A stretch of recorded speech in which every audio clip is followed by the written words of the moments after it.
well এইখিনিতে এটা কথা আপোনাক ক'ব বিচাৰিম যিসকল লোকে এতিয়াও পঢ়ি আছে আৰু যদি আপোনালোকৰ এনেকুৱা হৈছে যে আপুনি যাক বিচাৰিছে তেওঁ আপোনাৰ আনচাৰ দিয়া নাই বা আপোনাৰ প্ৰপ'জেলক একচেপ্ট কৰা নাই বা আপোনাৰ প্ৰস্তাৱক ৰেচিপ্ৰকেট কৰা নাই এটা কথা মনত ৰাখিব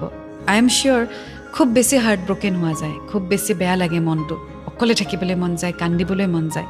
কিন্তু এটা কথা মনত ৰাখিব সেই সময়খিনি যিখিনি গুচি যাব ন সেইখিনি আৰু আপুনি উভতাই নাপায়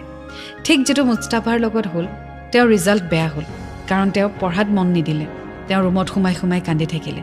তাইৰ ৰিজাল্ট ভাল হ'ল কিন্তু তেওঁৰ ৰিজাল্ট বেয়া হ'ল লছটো কাৰ হ'ল তাৰ হ'ল আজি যদি ৰিজাল্ট ঠিকে থাকিলে হয় এটলিষ্ট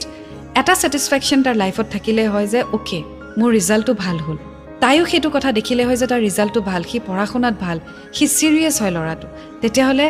ৰিলেশ্যনশ্বিপতো সি ছিৰিয়াছ হ'ব পাৰিব এইবোৰ বস্তু বহুত মেটাৰ কৰে